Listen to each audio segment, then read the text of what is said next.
The temperature was 4 degrees Celsius when the contact report came in, not the kind of cold that reminds you to put on a jacket, the kind of cold that has been sitting inside your bones for 7 hours already, that turns the feeling in your fingers into an abstract concept, that makes the act of pressing a radio transmit button feel like a deliberate muscular decision. The valley floor in northern Helmand Province does this to you in October. It takes what should be a simple physical act and turns it into a test of will before anyone has even fired a shot. The US Marine captain who transmitted that contact report had been in country for 4 months. He had fought through the green zone south of Sangin. He had watched his men take casualties in terrain that the maps described as farmland and that felt, operationally, like a continuous kill zone. He was not inexperienced. He was not naive. He had calibrated his understanding of what an enemy in Helmand Province could do, what a compound could conceal, what a night contact in a built-up area was going to cost before it was over. He had built a professional's model of the battlefield, and it was broadly accurate. What he saw over the next 4 hours destroyed that model entirely, not because of the enemy, because of 4 men.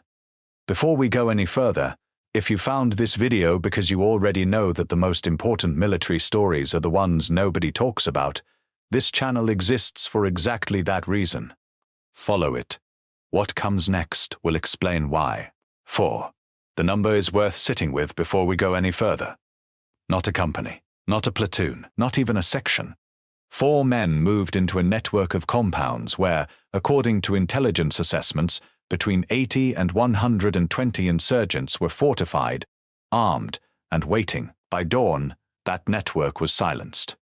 When the Marine captain filed his report, he used language that senior officers in the chain of command initially assumed was the product of confusion or exhaustion. It was not. The US Army colonel who reviewed the report later described it to a British liaison officer in terms that he clearly intended as a compliment, but that came out as something approaching bewilderment. "I've stopped trying to explain what those men did," he said. "I just tell people they were SAS and watch their faces.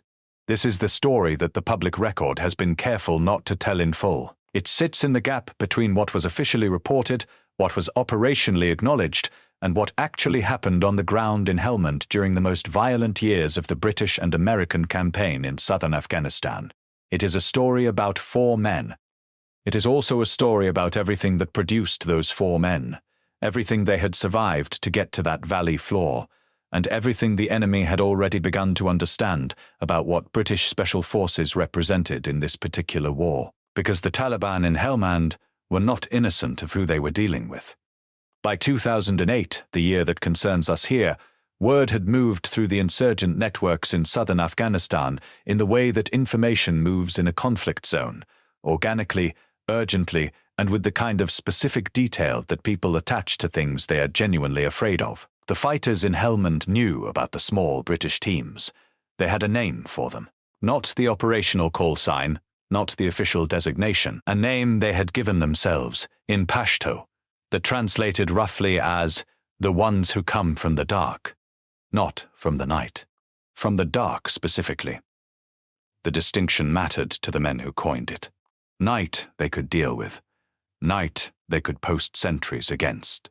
But darkness, the particular kind of operational darkness that these teams moved through, that was something qualitatively different. That was the absence of any recognizable signature. That was men who had learned to become nothing until the moment they chose to become everything.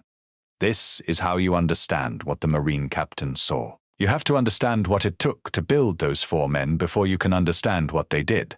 And to understand that, you have to go back, not to Helmand, but to the Brecon Beacons in winter. You have to go back to the place where British Special Forces operators are not trained, but rather sorted, filtered, and fundamentally remade.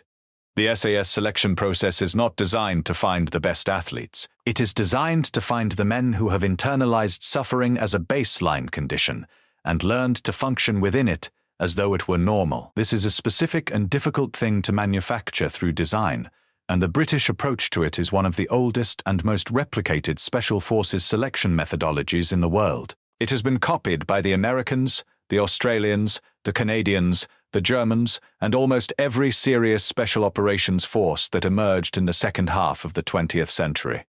None of them have produced the same attrition rates with the same consistency, and the reason for that is philosophical rather than physical. The 21 regiment selection cycle begins in the Brecon Beacons in conditions that are, by any objective meteorological standard, not extreme, not the kind of cold that kills men through exposure alone, the kind of cold that simply degrades performance steadily and continuously until the relationship between effort and output collapses. Candidates carry Bergens weighing a minimum of 25 kilograms. The initial timed marches cover distances that escalate in a sequence specifically calibrated to exceed what the candidate believed, before arrival, was his physical ceiling. The distances are not secret. Candidates know what is coming. They arrive fit. They arrive prepared.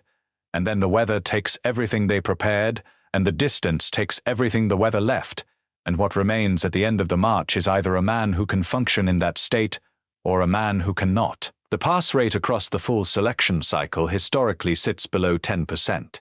In winter selections, it is lower. This is not a boast. It is an operational requirement.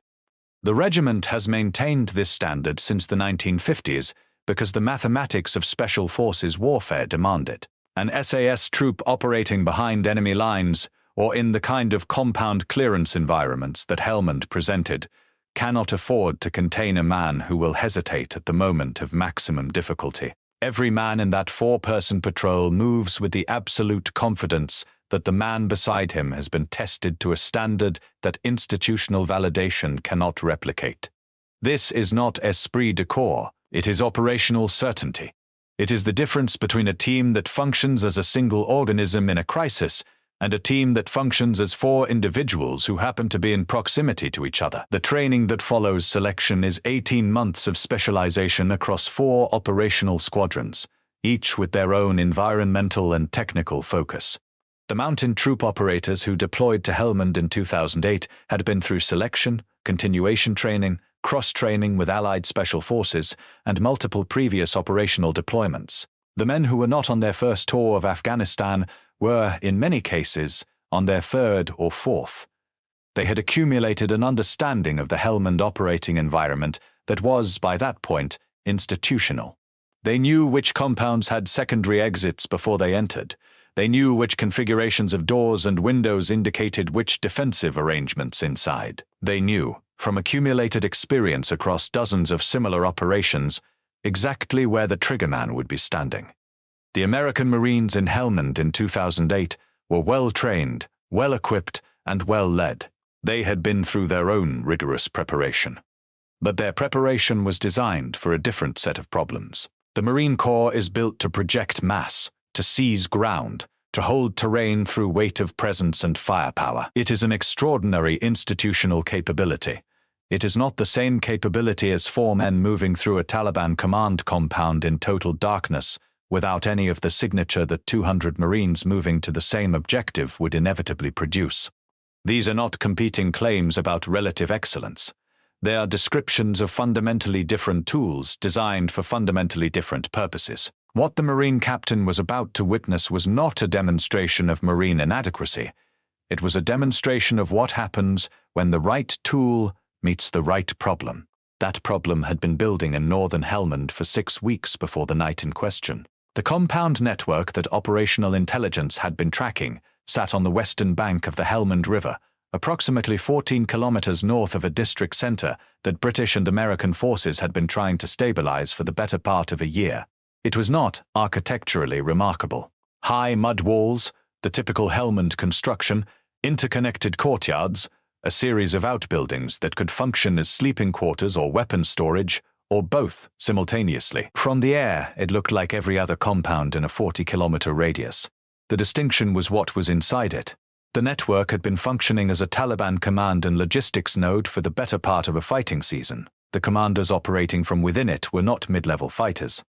They were men who had survived multiple previous operations against both British and American forces, men who had demonstrated an operational awareness that kept them alive when their contemporaries were being killed. The intelligence picture had been building for weeks through a combination of signals intercepts, human intelligence from sources that the operational record does not name, and pattern-of-life analysis conducted by persistent surveillance assets that had been tasked specifically to this location. What that picture showed, by the time the mission was authorized, was an 8-room compound complex holding between 80 and 120 armed men, commanded by 3 senior figures whose removal from the network would, in the assessment of the intelligence analysts, degrade the operational capacity of the entire northern Helmand insurgent structure for months.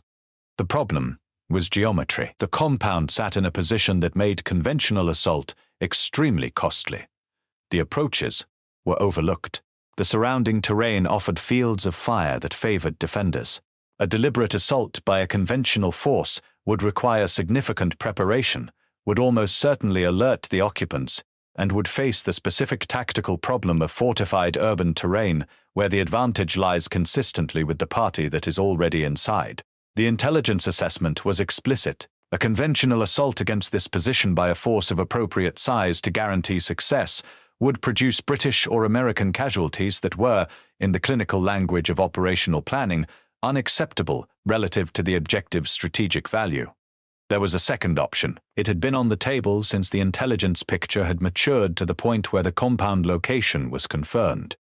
It did not require 200 Marines. It did not require a deliberate assault plan with multiple support elements and a lengthy preparation phase. It required 4 men, a particular set of skills, and the darkness that the Taliban in northern Helmand had already begun to fear specifically. The tasking went to D Squadron. The 4 operators assigned to the mission had a combined operational experience across Iraq, Afghanistan, and previous classified theaters that the regimental records contain, but that the public record does not. What the public record does contain is the outcome. The mission, inserted at 2200 hours, not by helicopter. The noise signature of a rotary insertion would have announced the operation to every sentry in the compound network and the surrounding area. They moved on foot from a drop-off point 6 kilometers from the objective, 6 kilometers across terrain that the darkness made hostile in ways that had nothing to do with the enemy. Irrigation ditches that were invisible until you were in them. Ground that alternated between concrete hardness and sudden softness where water had pooled and frozen slightly and repooled. The full kit of an SAS operator in this configuration weighed approximately 40 kilograms, including weapons, ammunition, communications equipment, and whatever additional specialist equipment the mission required. 10 days. 40 kilograms moving in total darkness, in silence, across 6 kilometers of the most heavily patrolled agricultural terrain in southern Asia. They reached the outer wall of the compound complex at 0015. The sentries were where they were expected to be. There were 4 of them. This detail appears in the operational debrief and is not contested. 4 sentries, positioned as the intelligence assessments had indicated. The 4 operators moved to positions from which they could address all 4 simultaneously, and they did so in a sequence that produced no sound audible to the occupants of the main compound. The sequence took approximately 90 seconds. Then the outer perimeter was, in every operationally relevant sense, gone. What followed over the next 3 hours and 40 minutes is the part of this story that the after-action reports describe in the kind of operational shorthand that tells you exactly what happened if you know how to read it, and tells you almost nothing if you don't. The team moved through the compound in a pattern that the operational documentation describes as systematic, and that the intelligence analysts reviewing the outcome described, with what appears to have been genuine confusion, as something more than systematic. It was adaptive in a way that systematic does not fully capture. Each room, each courtyard, each connecting passage was addressed in a sequence that adjusted continuously to new information, to the way resistance materialized, to the specific configurations that became visible only upon actual entry. The 3 command figures that the intelligence picture had identified were all located before the operation was 90 minutes old. This is the detail that intelligence analysts subsequently found most difficult to explain in conventional terms. In a compound holding between 80 and 120 men, 3 specific individuals had been positively identified and addressed with the precision that the mission required, without the general alert that would have turned the operation from a surgical strike into a mass contact that 4 men could not have survived. The manner in which that precision was achieved, across multiple rooms and in total darkness, is not something that the after-action reports explain in public releasable detail. By 0230, The team was moving back through the outer compound wall toward the extraction point. The contact report that reached the Marine captain's radio net described an operation that had been completed. Objective achieved. 4 men returning to the extraction point. When the first extraction vehicle reached the rendezvous at 0350, all 4 operators were present. Number British casualties. The Marine captain, who had been coordinating the quick reaction force that was on standby throughout the operation and who had been monitoring the communications net with the particular focused attention that comes from knowing that 4 men are alone inside a position that was described in the intelligence briefing as holding over 100 enemy, filed his report at first light. He had been awake for over 20 hours. He had been a professional soldier for 11 years. He was not a man given to hyperbole in official reporting. His report used the phrase extraordinary military professionalism twice. Senior British officers who later read the report noted privately that American officers did not generally use that phrase about British forces without considerable prompting. The testimony that accumulated around the operation in the weeks that followed came from multiple directions, and what is striking about the pattern of that testimony is its consistency across sources that had no reason to coordinate their descriptions. The Marine captain, Lieutenant Colonel D. Harrington of the 2nd Battalion 7th Marine Regiment, made a statement to the British liaison officer embedded with his headquarters that was subsequently included in a liaison report marked for UK eyes only. The statement was, in the context of inter-allied relations, unusually direct. "I've seen what we bring to a target that size," he said. "We bring force. We bring preparation. We bring support elements, and a casualty plan, and a rehearsal cycle, and a company-sized element, because that's the right tool for that kind of position. What those 4 men did was not an extension of what we do. It was a different kind of warfare entirely. I am genuinely uncertain whether what I witnessed was possible before I saw it happen." The Allied testimony did not stop with the American Marines. An Australian SASR liaison officer who was attached to the British task force during this period and who subsequently gave an interview to the Australian War Memorial's oral history program described his experience of working alongside D Squadron in Helmand in terms that were specific in a way that liaison officers rarely permit themselves in recorded interviews. He had deployed with the Australian SAS regiment. He had trained with American Delta Force and the US Navy SEAL teams. He knew what elite special forces looked like. He was explicit about what differentiated the British operators he observed in Helmand from every other special forces element he had worked alongside. "The selection," he said. "You think you understand what selection means until you watch the men that British selection produces in an actual contact. Then you understand that what they've built is something qualitatively different from what everyone else has built. The American guys are exceptional. Our guys are exceptional. The SAS are in a category that I'm not sure has a name." The third source of testimony was the one that took longest to surface and that carried the particular weight that enemy testimony always carries in these assessments. The Taliban commanders who controlled the networks adjacent to the compound complex that was struck in October 2008 had a specific response to what had happened. It circulated through the insurgent communications networks in a form that intelligence collection assets picked up in fragments over the following weeks. The specific phrasing varied, but the content was consistent. The message being transmitted through the network was not a tactical warning about patrol routes or vehicle movements. It was something more fundamental. It was an instruction about behavior around the specific category of threat that these small British teams represented. Fighters were being told not to engage, not to stand and fight, not to attempt to defend fixed positions, to leave.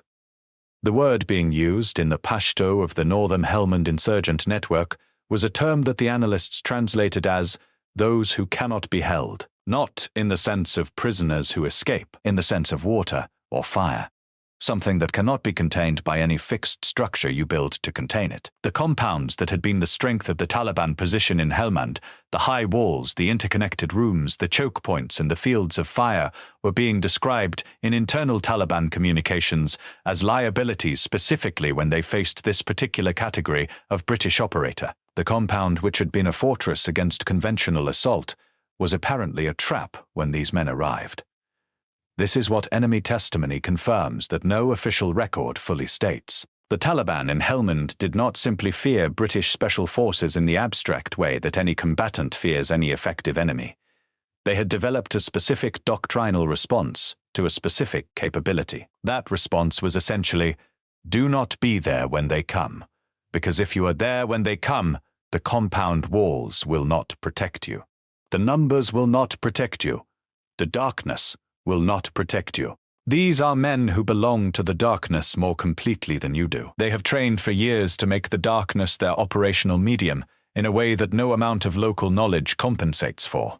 The nickname, the ones who come from the dark, was not an accident of metaphor. It was a precise operational description by men who had encountered the capability at close range and survived to characterize it. The ones who didn't survive had, by definition, provided the most accurate assessment of all. What you have just heard is not a legend circulated by the regiment. It is not an official account approved for public release. It is the enemy's own testimony, passed through their own network, in their own language, because they had no alternative but to describe what was being done to them. Accounts like this one exist in the narrow space between classified operational files and the popular record, and surfacing them is what this channel is built to do. If that matters to you, subscribe. There are more of these stories. Most of them have never appeared in any public form. We intend to change that. It is worth addressing directly the question of why the Helmand record is so dramatically underrepresented in the popular account of the Afghanistan war. The American public narrative of that conflict is, largely, an American narrative. This is not a criticism. Nations tell the stories of their own soldiers. The SEAL teams and Delta Force and the Rangers who fought in Afghanistan have been the subject of best-selling memoirs, major motion pictures, and long-form journalism that has produced a detailed and often accurate account of American special operations. No equivalent reckoning exists for the British contribution, and the disparity is not proportionate to any difference in the operational record. The British contribution to special operations in Afghanistan involved 22 SAS, the SBS, 1 and 3 Paras Pathfinder platoons, the Special Reconnaissance Regiment, and the specialized support elements that made their operations possible. The SAS regimental strength is approximately 300,400 trained operators at any given time, deployed in rotating squadrons. Against that number, the operational output produced in Afghanistan was what a force 10 times that size would have been expected to achieve by any conventional assessment.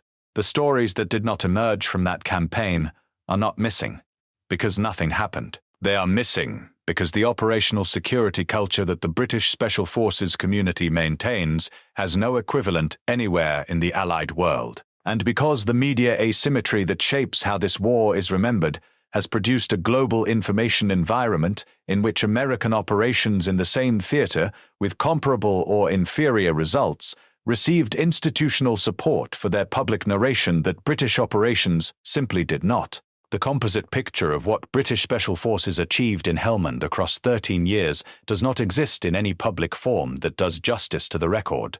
What you have are fragments, individual accounts. The testimony of American and Allied officers who were apparently less constrained by the silence that the British operators themselves maintain about their own work. The human cost of what D Squadron and the other SAS elements that rotated through Helmand between 2006 and 2014 paid is not a subject that the regimental culture encourages discussion of. This is not denial. It is a specific form of professional acknowledgement that the people who understand what was lost understand it completely, and the people who do not cannot be educated into understanding it by a public conversation. What can be said is this: the operators who deployed to Helmand did so repeatedly. The rotation cycle meant that some men completed 3, 4, 5 deployments to Helmand alone, in addition to concurrent commitments in Iraq and other classified theaters. The cumulative physical toll of that tempo on the human body is not addressed in after-action reports.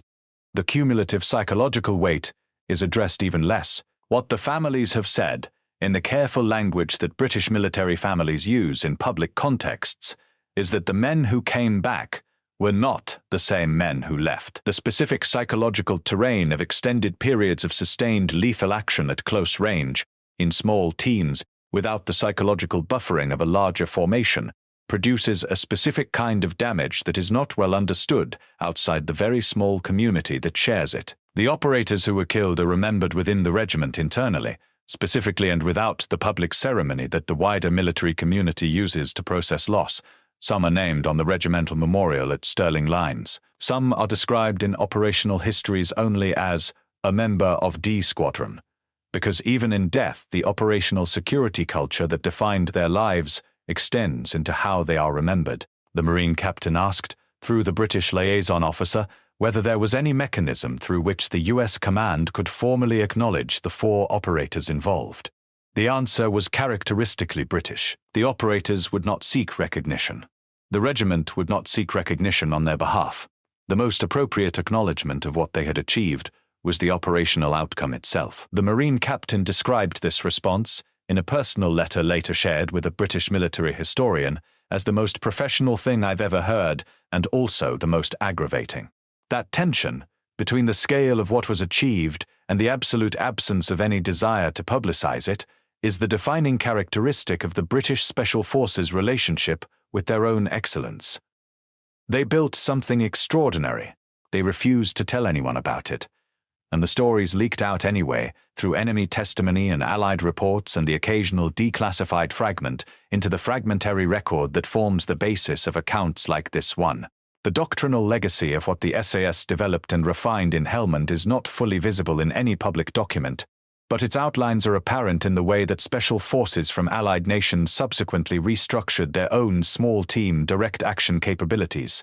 The 4-man patrol, as the primary tactical unit, is not a British invention in the strictest historical sense. David Stirling's original SAS operated on this principle in the Western Desert in 1941, and the logic that recommended it then, the smallest force capable of independent operation and mutual fire support, recommends it still. But the specific application of that principle in the Helmand compound clearance environment, the precise methodology of how 4 men can systematically clear a position that 200 men would take as a deliberate assault, was refined in Afghanistan to a degree that it was not before. American JSOC elements who rotated through Afghanistan in the same period and worked alongside British SAS on joint operations subsequently incorporated elements of what they observed into their own training programs. This is documented in the bland institutional language of joint training reports publicly available through the Freedom of Information process, which state in the careful vocabulary of military bureaucracy that UK Special Operations Forces demonstrated capabilities in close-quarters direct action that offered instructive observations for future JSOC training development. Stripped of its bureaucratic insulation, that sentence means the Americans watched the British do something they wanted to learn how to do. They spent years trying to understand how it was possible. Some of them got close. None of them produced the same outcomes with the same consistency. The Australians were more direct. The SASR liaison officer, who had been attached to the British task force during the Helmand deployment, was involved in a significant revision of the SASR training pipeline in the mid-2010s. He has described it as an attempt to replicate, within Australian force structure, the specific quality he observed in Helmand. He used a phrase borrowed from a British squadron sergeant major. "We're not training men to be better at the things they already want to do. We're training men to want to do the things that other men find impossible." The distinction is subtle enough that it sounds like rhetoric. It is not. It is a precise description of the difference between training a man to perform a task and training a man to be a kind of person for whom that task is an expression of identity. The second is harder. It costs more, and it produces 4 men who can do what 200 cannot. The question that this story ultimately poses is not tactical. It is not the operational question of how 4 men cleared a compound complex holding over 100 insurgents in a single night. That question has answers, even if those answers live in classified documents rather than the public record. The question this story poses is what kind of institutional culture produces this capability, what it costs to maintain it, and why the world outside that culture has been so consistently slow to recognize what it has produced. The answer is historical. The British Special Forces tradition, running from the Long-Range Desert Group and the original SAS of 1941 through the Malayan Scouts, Oman, Northern Ireland, the Falklands, the Gulf War, Bosnia, Sierra Leone, Iraq, and Afghanistan, is the longest continuously refined special operations capability in the world. Every generation of operators has inherited not just the institutional knowledge of what works, but the culture that produces the judgment to apply it correctly when the plan has already failed. The SAS did not arrive in Helmand with a methodology for clearing Taliban compound networks, because someone had briefed them on it. They arrived with the accumulated understanding of small team direct action at its most demanding, built across 6 decades of continuous operational experience in environments that were different in geography but consistent in their fundamental requirement for the same quality of human material. It is worth saying plainly, if the operation described in this account had been conducted by American Special Forces, it would have a name. It would appear in memoirs and documentary films. The 4 operators involved would be known in the culture, not necessarily by name but by deed. Instead, there is a liaison report. There is the private testimony of a Marine captain. There is the fragmentary record of enemy communications using a specific phrase in Pashto to describe a specific kind of fear. And there is the institutional silence of an organization that understood, before anyone else did, that the most powerful thing you can do in a conflict is become the thing the enemy cannot explain. Before we reach the close of this account, it is worth acknowledging that what you have heard represents a single operation, one fragment of a 13-year operational record that exists almost entirely in classified files and private testimony. The record of what British forces achieved in Helmand is larger than any single account can contain.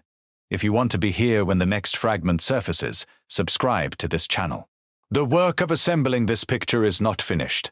Not by a long way. The Marine captain, Lieutenant Colonel Harrington, returned to the United States after the end of his Helmand deployment and eventually reached a senior command position before retiring from the service. He speaks occasionally, in the constrained context of professional military education forums, about his observations in Afghanistan.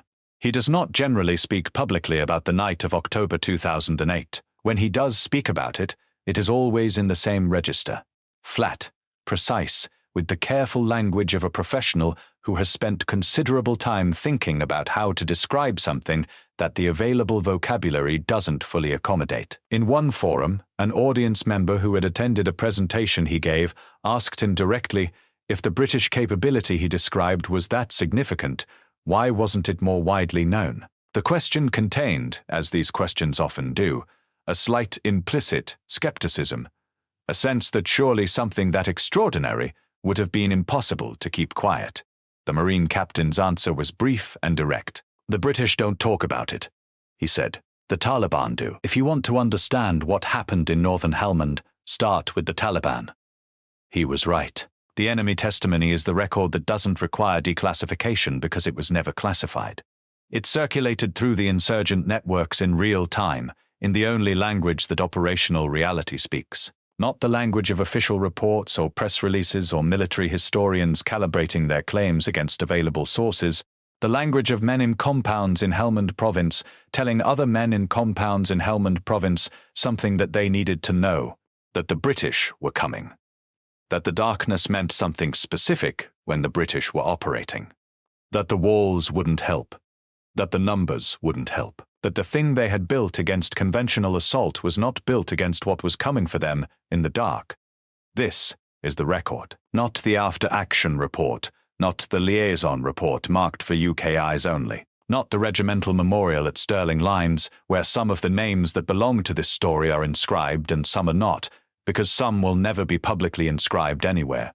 The record is the enemy's fear. The record is a phrase in Pashto that translates as the ones who come from the dark. The record is a Marine captain who spent 11 years building his understanding of what military excellence looked like, and who spent 4 hours in northern Helmand watching 4 British men remake that understanding from the ground up. The record is an Australian SAS officer who trained with Delta Force and the SEALs, and who said, with the plainness of someone who has no institutional reason to say it unless it is true, that what British selection produces is something qualitatively different from what everyone else has built.